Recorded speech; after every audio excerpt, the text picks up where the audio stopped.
नमस्कार, आपके साथ मैं अनामिका अजय मिश्रा। आप देख रहे हैं आपका जिला आपकी खबर। तो आइए आपकी खबर आप तक पहुंचाते हैं। शुरुआत करेंगे लगातार बढ़ रहे कोरोना के मामलों को देखते हुए अब जेलों में कैदियों से जो रेगुलर मुलाकात हुआ करती थी अब पहले की तरह रेगुलर नहीं होगी। रेगुलर मुलाकात पर रोक लगा दी गई है ताकि जेलों में कोरोना का फैलाव न हो। इस बात की जानकारी कैबिनेट मंत्री रणजीत सिंह चौटाला ने दी। साथ ही जेल स्टाफ को भी कम से कम बाहर जाने की हिदायत दी गई है क्योंकि बाहर से वायरस का फैलाव होने की संभावना बढ़ जाती है।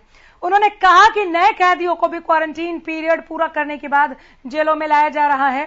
रणजीत चौटाला ने कहा कि पिछली बार की तरह अगर कैदियों के संबंध में सुप्रीम कोर्ट के निर्देश आते हैं तो उन पर भी अमल किया जाएगा। उन्होंने लोगों से सावधानी बरतने की अपील की।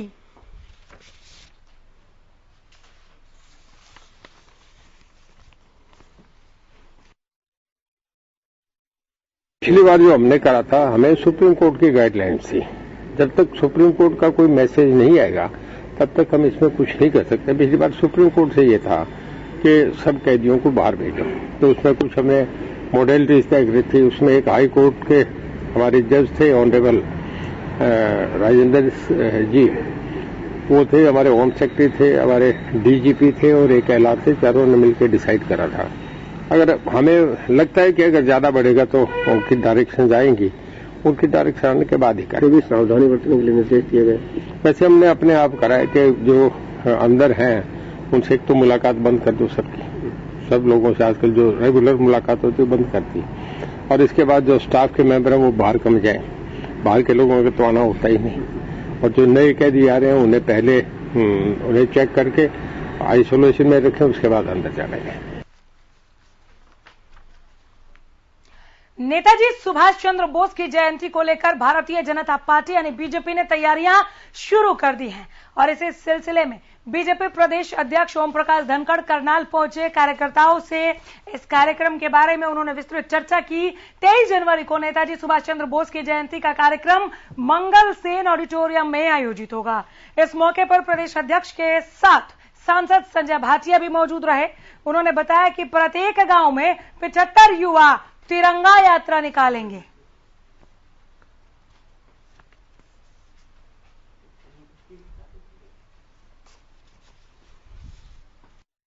आज माननीय प्रदेश अध्यक्ष धनखड़ जी हमारे बीच में आए हैं। पोर्ट ब्लेयर से आए हैं। सेलवर जेल की मिट्टी लेकर आए हैं जहां वीर सावरकर जी को यातनाएं दी गई, अनेक जिनको काले पानी की सजा दी गई, ऐसे 128 लोगों की टीम को लेकर वो साथ में गए थे। और 23 जनवरी का सुभाष चंद्र बोस जी की जयंती पर युवा मोर्चा ने संकल्प किया है, उसके हमारे जिला अध्यक्ष ललित जी यहां पर हैं, कि हर गांव के अंदर 75 युवा तिरंगा लेकर भारत माता की जयकार करते हुए और सुभाष चंद्र बोस की जयंती को मनाएंगे। ऐसा एक कार्यक्रम उन्होंने सोचा है। आज 3 जगह पर यह कार्यक्रम था क्योंकि कोरोना गाइडलाइंस थी, इसलिए 2 जगह वर्चुअल रहा और एक जगह स्वयं उपस्थित रहकर पूरे प्रदेश भर में माननीय प्रदेश अध्यक्ष जी जा रहे हैं।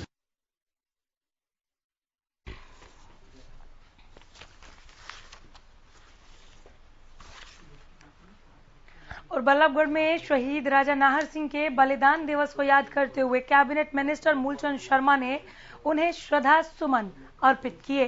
आपको बता दें कि बल्लभगढ़ में शहीदों के चलते खुली हवा में ले रहे सांस कहते हुए श्रद्धांजलि अर्पित की। शहीद राजा नाहर सिंह के बलिदान को याद करते हुए परिवहन मंत्री मूलचंद शर्मा ने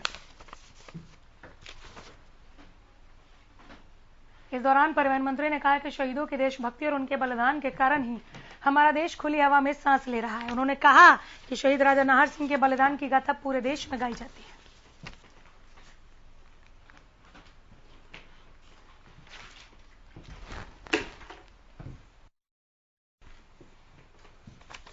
फांसी के फंदे पर लटकाया था, उनकी याद में शहर में सभी संस्थाओं के लोगों ने बैठक की थी। उनकी टीम ने आयोजन यहाँ पे रखा हुआ था और आज ऐसे किसान नेता सर छोटू राम जी की भी पुण्यतिथि है। हम दोनों को नमन करते हैं। मैं बल्लभगढ़ विधानसभा की तरफ से, हरियाणा प्रदेश की सरकार की तरफ से उनके चरणों में श्रद्धा सुमन अर्पित करता हूँ।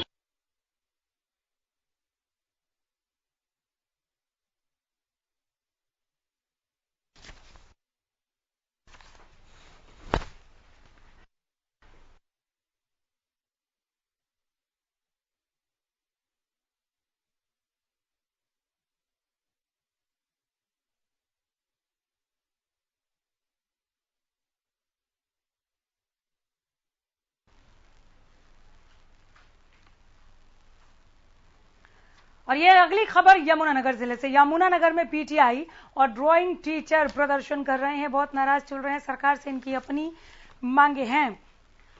प्रदेश भर से हजारों की तादाद में पीटीआई और ड्राइंग टीचरों ने शिक्षा मंत्री के निवास स्थान को घेरने के लिए यमुनानगर पहुंचे, लेकिन मौसम खराब होने के चलते टीचरों ने साथ ही प्रदर्शनकारी टीचरों ने चेताया है कि जब तक उन्हें नौकरी पर वापस नहीं रखा जाता तब तक धरना प्रदर्शन करते रहेंगे।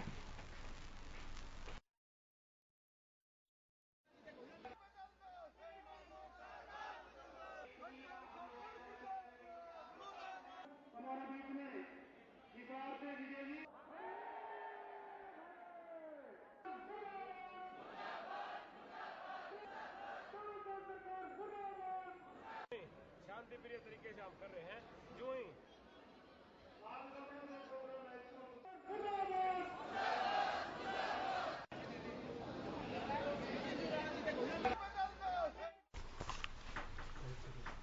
खबर फतेहाबाद से। फतेहाबाद के शास्त्री नगर इलाके में एक मकान की छत भरभरा कर नीचे गिर गई। घर में मौजूद एक व्यक्ति की मौत हो गई। वहां मौजूद एक गर्भवती महिला को मामूली चोटें आई हैं। घायल महिला को उपचार के लिए एक निजी अस्पताल में एडमिट करवाया गया। बताया जा रहा है कि मलबे के नीचे दबने से मौत का शिकार हुए 55 वर्षीय माखन सिंह ससुराल आए हुए थे। आगामी 18 जनवरी को लड़के और लड़की की शादी होनी थी। घटना के बाद से घर में मातम पसरा है।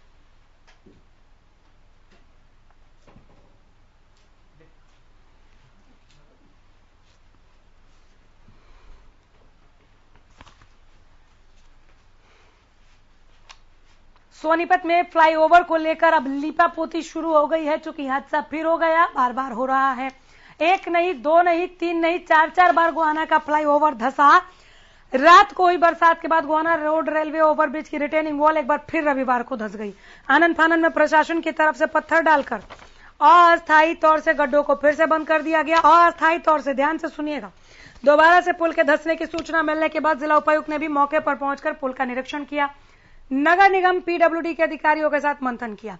इस दौरान उन्होंने समस्या के स्थायी समाधान के निर्देश दिए।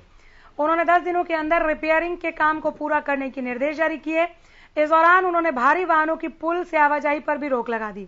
रोडवेज बसों को भी पुल से आने जाने से रोकने के लिए जिला उपायुक्त ने फोन करके रोडवेज जीएम को निर्देश दिए कि वे बसों को गोहाना रोड रेलवे ओवरब्रिज से न निकालें। जिला उपायुक्त ने मौके पर मौजूद पुलिस अधिकारियों को भी निर्देश दिए कि बेहतर ढंग से बैरिकेड लगाकर पुल से सावधानी पूर्वक आवाजाही हल्के वाहनों की सुनिश्चित करें। लापरवाही किसी भी प्रकार से बर्दाश्त नहीं की जाएगी।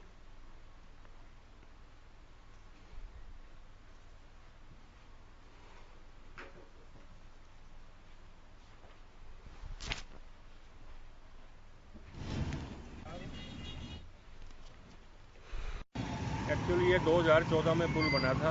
उसके बाद जब नेशनल हाईवे डिक्लेयर हुआ तो नेशनल हाईवे को ट्रांसफर हो गया। उसके बाद अल्टरनेट बनने के बाद फिर बीएनडीआर के पास आ गया दोबारा। तो तीनों एजेंसीज की हमने मीटिंग कॉल कर ली है, एनएचएआई की, बीएनडीआर की और म्युनिसिपल कॉर्पोरेशन की। बजट एस्टीमेट बना दिया गया है, जल्दी से काम शुरू कर दिया जाएगा। टेम्परेरी काम शुरू कर दिया है। हैवी ट्रैफिक के लिए पुल को बंद कर दिया गया है। रात में भी नहीं जाएगा, दिन में भी नहीं जाएगा, 4 व्हीलर्स और छोटे व्हीकल्स के लिए। पिछले 2 दिनों से रुक रुक कर हो रही बारिश ने लोगों के लिए मुसीबतों का पहाड़ खड़ा कर दिया है। बात अगर हम बल्लभगढ़ के राष्ट्रीय राजमार्ग की करें तो यहाँ पर पानी इतना इकट्ठा हो गया है कि स्थानीय लोग और यहाँ से आवागमन करने वाले राहगीर बेहद परेशान हैं।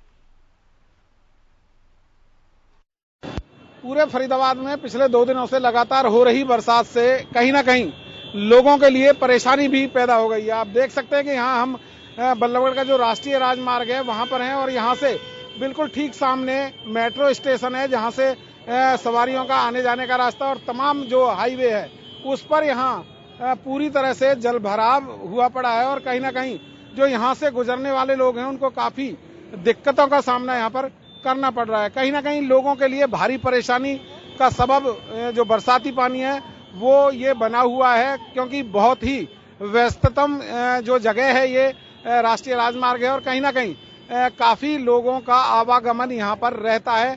कहीं ना कहीं अधिकारियों की कार्यशैली पर इससे जरूर सवाल उठता है कि बरसात बंद हो चुकी है लेकिन उसके बावजूद भी गंदा पानी जो है यहाँ पर काफी भारी उसमें जो है भरा हुआ है और लोगों को किस तरीके से परेशानी हो रही है आप साफ तौर पर तस्वीरों में भी देख सकते हैं। यहाँ पर कुछ हैं हमारे साथ।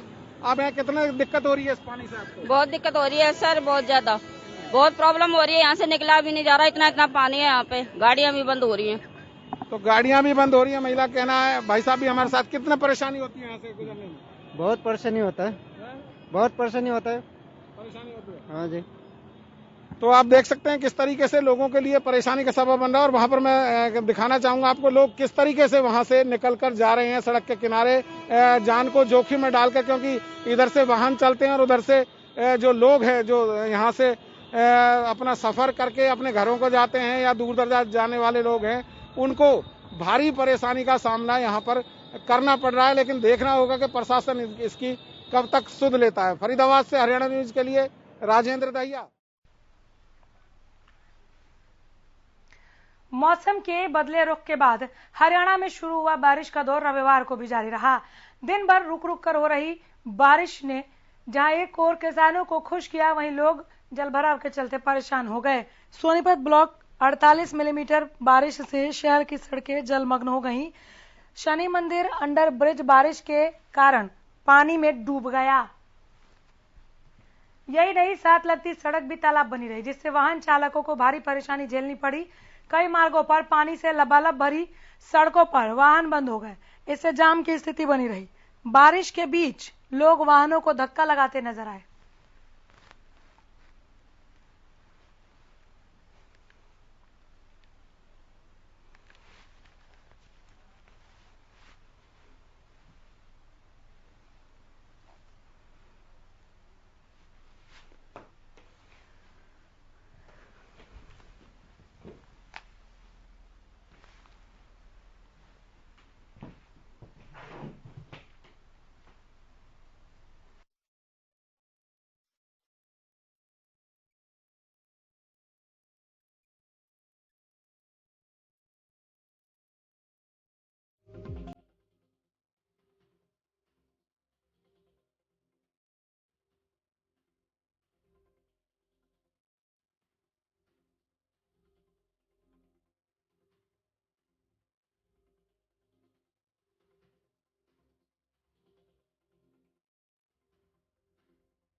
सोनीपत बल्लभगढ़ की तरह ही भवानीखेड़ा में भी लोग इतने ही परेशान हैं, जहां जल भराव ने लोगों की मुश्किलें पहले के मुकाबले कई गुना बढ़ा दी हैं। लोग बहुत ज्यादा परेशान हैं, भारी वाहन बमुश्किल गुजर पा रहे हैं सड़कों से। तस्वीरें जिले में जलमग्न हुई सड़कों का हाल बखूबी बयां कर रहे हैं।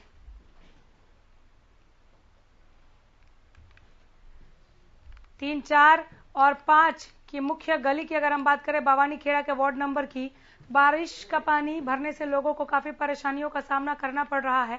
आपको बता दें कि बरसात के कारण करीबन 1 से 1.5 फीट तक पानी का जल भराव हो गया, जिसे लेकर राहगीरों ने अधिकारियों से जल्द समस्या के समाधान की मांग की, ताकि कोई हादसा घटित न हो।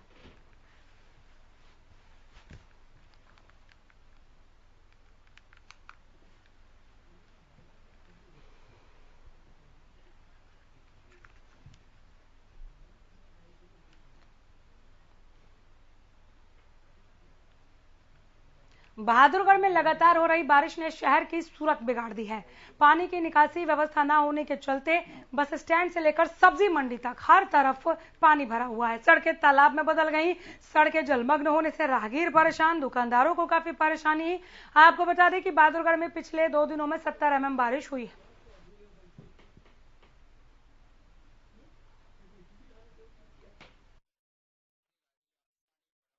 इनसे अधिकारी कुछ कर नहीं रहे हैं। ये बारिश का पानी है जी। हाँ जी, ये निकलता ही नहीं, कहीं निकलने की सुविधा भी होनी चाहिए जी। अधिकारी कहते हैं जी अभी आगे सरकार करेगी काम, सरकार करेगी, सरकार कुछ कर ही नहीं रही।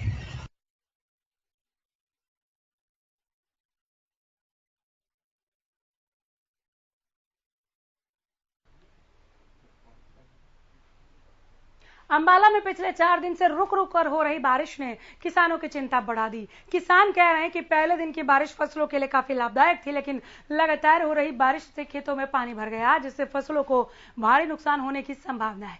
वहीं खेतों में पानी भरने से आलू, गेहूं, सरसों और कच्ची फसलों को नुकसान होने की संभावना ज्यादा है।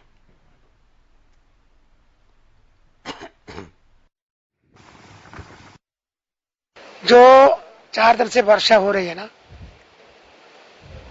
ये हमारे लिए 2 दिन पहले बहुत ही लाभदायक थी और हमें उम्मीद थी कि इस बार हमारी आषाढ़ी की फसल बहुत जोर शोर की होगी, लेकिन 2 दिन से जो अब रात को जो आज वर्षा हुई है उससे इस फसल को काफी नुकसान है। अभी फसल कच्ची है, अभी फसल थोड़ी नरम है, जिसके कारण अभी उतना पानी सोखने लायक या पानी सहने लायक फसल अभी तैयार नहीं हुई है।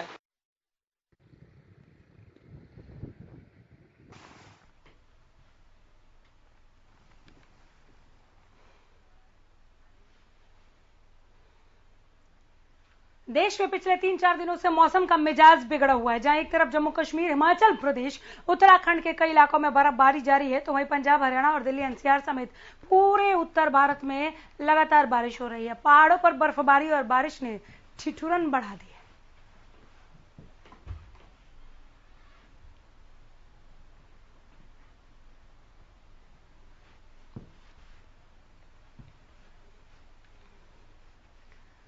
यमुनानगर जिले के थाना छप्पर के शमशान घाट के पास एक दर्दनाक घटना सामने आई।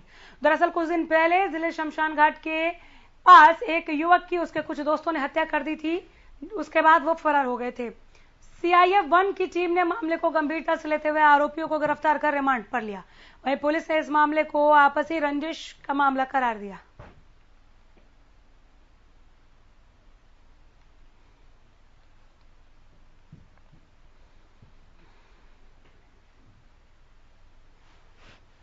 तो शाम के खानक गांव के बॉक्सर तमन्ना मालवाल ने अपने गांव का नाम रोशन किया है। दरअसल तमन्ना मालवाल ने रोहतक के एनबीए में आयोजित एशियन चैंपियनशिप की ट्रायल प्रतियोगिता के दौरान फाइनल मुकाबले में तमिलनाडु की बॉक्सर को धूल चटाकर अंतर्राष्ट्रीय स्तर की प्रतियोगिता में जगह बना ली। ऐसे में अब तमन्ना मालवाल फरवरी में दुबई में आयोजित अंतर्राष्ट्रीय स्तर की प्रतियोगिता में भाग लेंगी।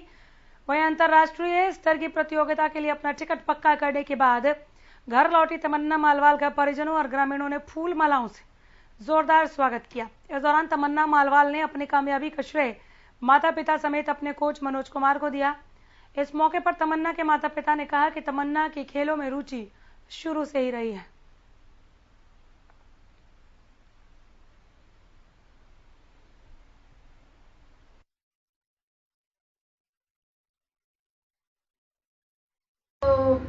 रोहतक एनबीए के अंदर जो अभी एशियन चैंपियनशिप के गेम हुए थे, नेशनल टूर्नामेंट, मैं उनमें गई थी, जहाँ पे मैंने सेमीफाइनल में दिल्ली की मुक्केबाज को 5-2 के स्कोर से हरा के जीती, फाइनल में प्रवेश किया।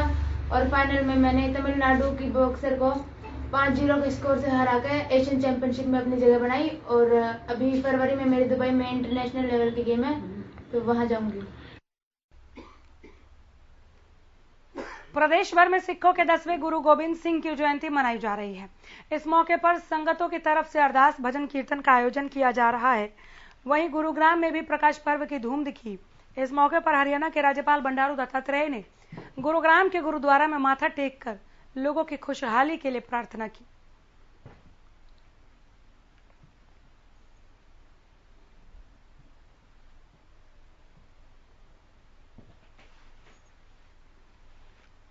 गोहाना में लगातार बदमाशों के हौसले बुलंद है। ताजा मामला जिले के रोहतक रोड का है, जहां एक दुकानदार के साथ रास्ते में 3 बदमाशों ने बंदूक की नोक पर 45,000 की लूट की।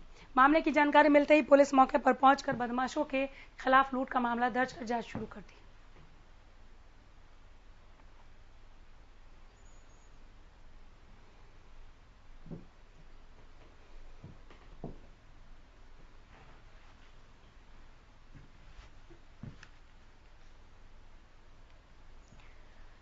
गोहाना में एक बड़ा हादसा होते होते टल गया। दरअसल जिले के एक पेट्रोल पंप पर एक ट्रैक्टर चालक तेल लेने के लिए रुका था, तभी पीछे से आ रही एक बेलगाम ट्रक ने ट्रैक्टर को टक्कर मार दी। गनीमत रही कि कोई इस हादसे का शिकार नहीं हुआ। हालांकि पूरी घटना सीसीटीवी में कैद हो गई, जिसके आधार पर पुलिस जांच में जुट गई।